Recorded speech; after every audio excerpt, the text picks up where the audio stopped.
Welcome to Dose of Courage, a podcast for purpose driven women in search of community who are ready to level up in their faith, business, and life. I'm Courage Molina, your courage coach, here to equip you with the tools you need to live a bolder and more courageous life so you can increase your impact and income. Courage Crusaders, let's go. What's up? I'm so glad that you are back here. If this is your first time, welcome. I'm so glad. Come in. You see, this is a very comfortable place. Make yourself at home, girl. We're about to talk about some things. Go ahead and subscribe to the YouTube channel or subscribe however you're listening to this podcast so that you don't miss the other great episodes that are sure to follow. Okay? And if you have been rocking with me for a minute, hey girl, welcome back. I'm so glad you are back. Thank you. Listen, I know I thank y'all every week, but I truly do appreciate. Can you imagine launching something, a podcast, and thinking, oh, I have a great message, and then don't nobody listen? Or if they listen, they don't come back. So that's why I thank y'all, because I don't take it lightly, and I don't take it for granted that you guys are listening and watching all over the world, from Northern Ireland to Zambia to London to there are lots of places I can't. Oh, Nepal, and obviously the United States, right? Like, thank you. It's like a big deal. Like, oh my gosh, people are listening. It's one thing to have somebody listen once, it's another thing to have people coming back. And so I truly, truly appreciate you guys for coming back. So let's get into it. So listen, you know, I just want to be honest with y'all. Okay, so not only do people who I don't know, or like people who don't know me, they listen to the podcast, but people who know me listen to the podcast too. So I'm always like, when I outline my podcast, I think, oh man, these people that know me are going to hear this. And this is the thing. If you know me, then you already know this is true. And so let's just get into it, right? I actually hate is a strong word, but I mean it. I hate when grown adults use the word try. Like, that is so annoying to me. It is so annoying. I'd rather you just say, no, you're not going to do something. Don't tell me you're going to try. Just be like, nah, I ain't coming. Right? And I feel like the only things that you can try are like food and fashion. I'm going to try this food. I'm going to try this new restaurant out to see if I like it. I'm going to try out this new high-waisted jeans. I'm going to try this wig. I'm going to try this new lip color. I think those are things that you try. But like Yoda says, and yes, I'm about to quote Yoda, do or do not. There is no try. Okay? So, I'm a courage coach, and as a courage coach, that means that I specialize in action, right? Like, I specialize in helping my clients to take action, courageous action and consistent action. I want them to do it on a day-to-day basis, not just this one-time thing. And so I celebrate the do, right? I celebrate you got something accomplished. You did something. And you know what? I used to really be all about like confidence. And listen, Linda, confidence is important. Confidence is a part of your toolkit that you need in order to show up as your most bold self, in order to take this courageous action, right? So you need it, but confidence is more about how you feel about yourself, how you feel about your gift, how you feel about your skill, or the probability that you're gonna win, or it's your feelings, okay? Courage is about your action, and action requires commitment. And so how we speak about things, what we say, how we talk, actually has an impact on how we follow through, right? So Today on this podcast, I want to talk to you on this episode. I want to talk to you about the words that you use. I want you to start speaking words of commitment. And my hope is that you would swap out some of the weak words. I said weak and weak phrases that are culturally acceptable things that we say, and it's like, oh, people want to encourage you. I'm not this, I'm not that person. That's why I know I'm not for everybody. I know I'm not for everybody, and you have to be okay with that. And I'm okay with that. So, this is for people who are serious about showing up as their most bold self, and they're serious about increasing their impact and their income. You're serious about building wealth. You're serious about leaving a legacy of impact. You want to use all the tools that are available to you to take you to help you accomplish your goals, to help you live and build this lifestyle that you want, right? And so part of that is in how you speak. And so I want you to I'm going to help you swap out these weak words and weak phrases that we use, these phrases that lack power, and I want you to swap them out for powerful words of commitment.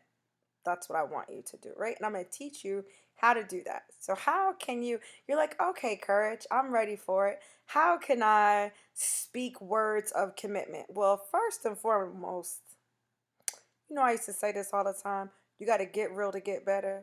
First and foremost, you got to recognize. Yes, I said that. That was wrong. I was wrong for that. Do y'all remember that show? You better recognize something like that. That's funny. Anyway, listen, I digress. You have to recognize the phrases and words that give you an out, right? These are words that you say. Just think about it, okay? Just think for a second. Think about the words and the phrases that you say that give you an out. Now, listen, some of that is intentional, right? So, as a parent, when my kids would and do right now ask me, can we do something? Are we going to do something? Whatever. I would say, we'll see. We'll see. You know why I say we'll see? Because kids don't forget nothing. And if you say you're going to do something, take them to the store, get them some ice cream, take them on a cruise, whatever. If you say you're going to do it, if you tell children what your plans are, you have no way out, okay? Because they're going to be bothering you, bugging you, getting on your nerves about it. But if I say we'll see, then when I don't do it, or if I don't feel like doing it, or if I change my mind, or if it doesn't work out, or whatever, now I already gave myself an out at the beginning, at the start. The minute you asked the question, I gave myself an out when I said we'll see. My husband likes to say that crap to me too, and I don't like it. I'm like, sir, I'm not a child. No, I know why you're saying we'll see. And he just smiles. He's like, we'll see. I'm like, hey, so are we gonna do? He's like, we'll see. I hate that. I hate it from him too, okay? It drives me bananas. Just say no. I'd rather you just say no, we're not going. But, that's in your personal relationships. But I want you to think of it as it relates to your business, right?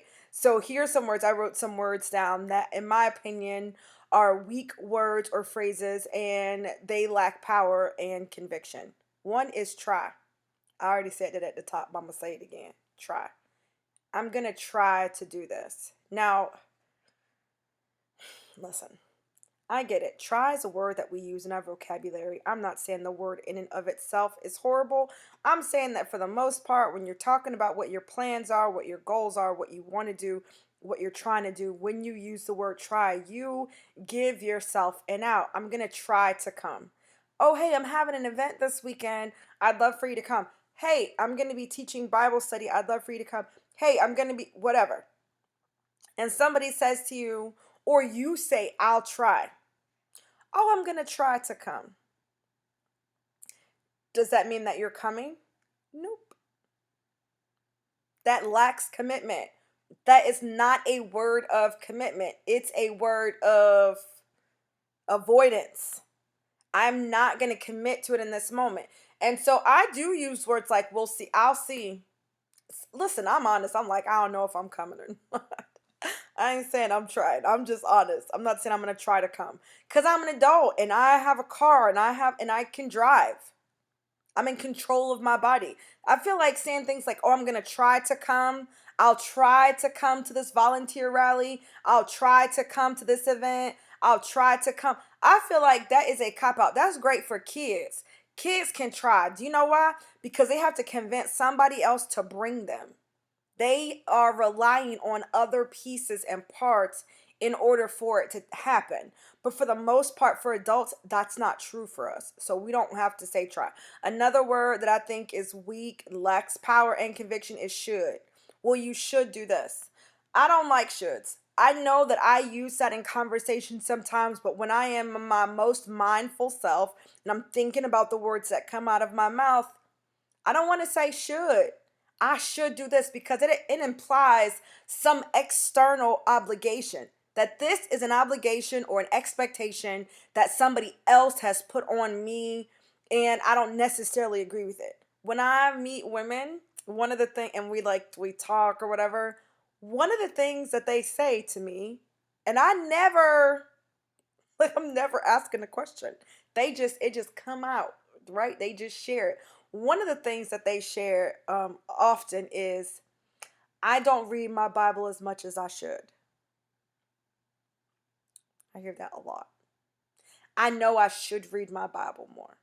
I know I should go to church. I don't know why they telling me that, because I'm not checking for whether or not you're going to church. And I'm not telling you how often you should read your Bible. I don't know what your needs are or what, hey, I don't know. I'm saying that the word should implies that it's not something that you necessarily believe to be true. Because if it's something that you believe to be true, why wouldn't you just say, I want to read my Bible more? I want to make, going to church every Sunday, whether it's online or whatever, I'm going to make that a part of my regular routine. Why are you saying should? I should spend more time with my kids. Why are you saying you should spend more time with your kids? Who decided how much time you are supposed to be spending with your kids? I'm not saying things like I should spend more time with my husband. No, I'm gonna spend more time with my husband. I'd like to spend more time with my husband. Should implies that there is a part of me that's a bit resistant to it. I'm not committed to whatever that should is. Do you see what I'm saying? I'm not committed to whatever the should, whatever that is. I'm not committed to it, because if I was, I wouldn't say I should do it. I'd just say that I wanted to do it or I plan to do it. Things like words like might and maybe. Maybe I'll be able to come. That lacks commitment. Now, listen, if your intention, because I'm all about great communication, sometimes I'm using words because I don't intend to communicate commitment. I'm not committed.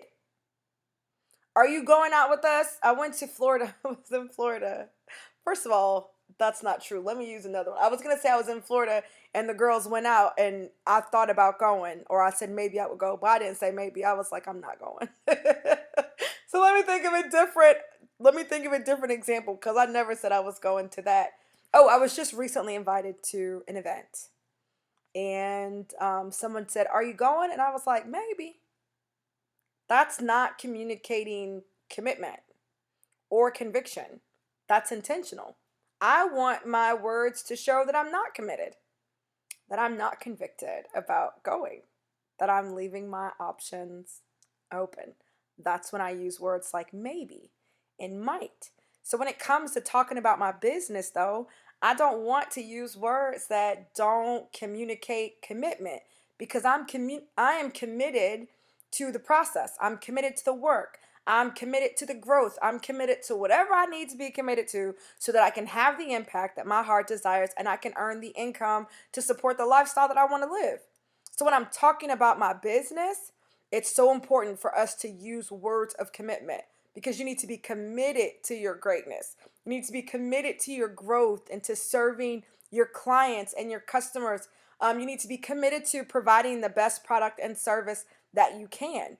And so once you recognize the phrases that you use that are weak phrases, that lack conviction, and that don't relay commitment, you want to replace them, right? I want you to use words like I will, I will be at the event. I will get a Facebook ads manager. I will enroll in the program. I intend to enroll 32 new clients. I intend to reach my sales goal. I must learn how to write an email that converts. I have to show up on Facebook Lives more often. I have to get my schedule in order so that I can be more productive, right? Don't worry about like one of the things, like the pushback that I get when I talk to my clients about this. Some of the pushback I get is, yeah, but what if it doesn't work out, right? Like, what if I don't know if I can make the event, but I'm going to try? Well, don't say you're going to try because that just sounds weak. Just say, I'm not sure if I will be able to make it or not. I will let you know when it is made clear to me. Oh, I'm going to try to be there on time. No, I'm not going to be on time. But I can be there 30 minutes late. Is that okay?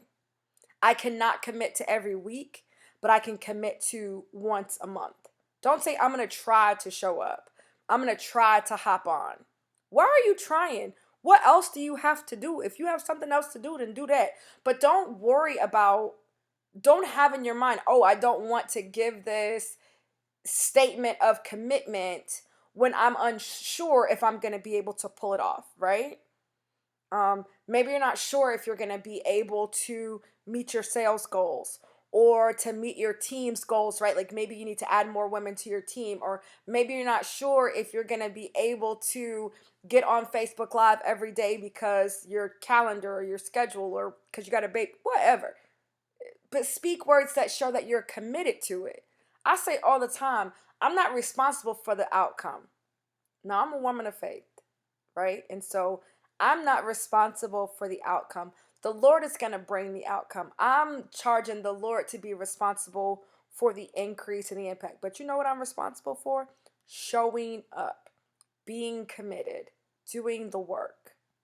So I'm going to speak to that. And because I believe that God is responsible for the outcome and God's responsible for the results, and I'm a woman of faith, I speak words out of my mouth that are a reflection of what I believe, not a reflection of what I don't want to happen. I'm not saying I'm going to try to show up every week for the podcast. I will release a podcast every Saturday morning with a live premiere on YouTube. That is my intention. Have I done that every week? I haven't. But I'm going to speak my intention.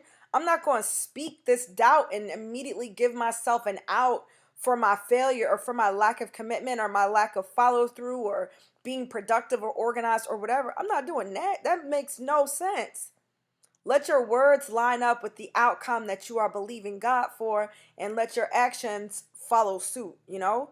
And so if things don't work out, like I'm going to try to come to the event, stop saying I'm going to try to come. Say I'll be at the event. If something happens and you can't go to the event, something comes up, then you can just say something came up, I couldn't come. Like that's fine. Doesn't make you a bad person, doesn't make you a flake. Now, that being said, the third thing I want to say is set boundaries and say no. Because if something comes up, that means there is something that I did not know about, could not have known about, could not have prepared for, that got in the way of me doing something I am physically and mentally, emotionally, spiritually, financially capable of doing. Okay? Some unknown, unforeseeable thing happened that prevented me from completing my intentions.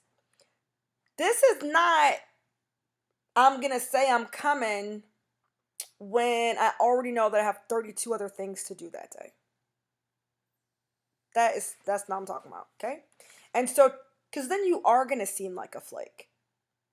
You're going to seem unreliable if you're always saying yes and speaking words of commitment when you know full well there are lots of things that are going to keep you from being able to keep that commitment in your business, with people that you know, whatever. It just makes no sense. So the third thing that you need to do is set boundaries. Boundaries, which means if I'm invited to something and I look at my calendar and I already know I can't do it, I'm going to say no. Are you coming? No. If I scan my body, my mental, emotional, spiritual self, and I can already tell I don't want to do it, I'm going to say no. See, this right here, this is, now I can use my trip to Tallahassee. So I was in Tallahassee with the girls who are not listening to this podcast, okay? Because they don't listen to podcasts. I know. I don't know what's wrong with them. Hey, Brittany. Hey, Kia. Right? I'm in Tallahassee with the girls. And Olivia listens to the podcast, but we're in Tallahassee, and we're gonna be there for a week, and they're gonna go out to this wing place. Everybody's doing like this social distancing, but restaurants are opening up again, and it's gonna be at night. I'm not going, which I said right from the beginning. Courage, oh my gosh. And I haven't seen them in a while. And our sister Ashley went. It's been like 10 years since we were all down there together. So it's super exciting. Yay, all that. And they're like, oh, you're not going? No, I'm not going. And they're probably going to go to Brittany's house afterwards. Are you going? No. See, boundaries. I have it right here on my notes. Boundaries. Say no. Be honest with yourself. You know what I know about me is that it is very difficult to get me out the house after dark. Now, if it's your birthday and we close, you heard that part? Your birthday, comma, and we're close. If there's some type of celebration happening, and again, and we're close, then I will make myself go, right? And I'm going to say to you, yes, I will be there. I'm not going to say I'm going to try. I'll be there. And you know what? I will be there. Because I'm going to do what I need to do to make sure I get out of the house. If that's take a nap, I'm going to take a nap. I'm going to figure out, I'm going to be talking myself into it all day. Plus, my commitment to people and to my word once I say yes, it's very strong. So even if initially I don't feel like getting myself together, I'm going to go. Because I know once I get there, I'm going to have a good time. Now, I ain't going nowhere. I ain't going to have no fun. But I know once I get there, I'm going to have a good time. But I'm just like, I don't want to go nowhere when it get dark, y'all.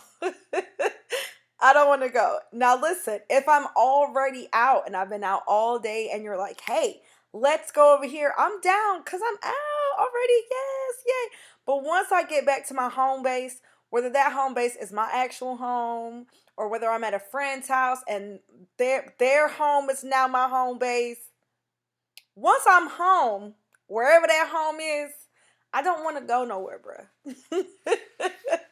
I'm not interested in going out again. Just forget it, right? So they want to go out to this wing place. I ain't going. You going? No, I ain't going. Are you sure? Yeah, and they asked me for like 2 or 3 days. Are you sure? Different women asked. Are you? I'm definitely not going. I'm definitely why? Because I know myself. I already know how I am. The same as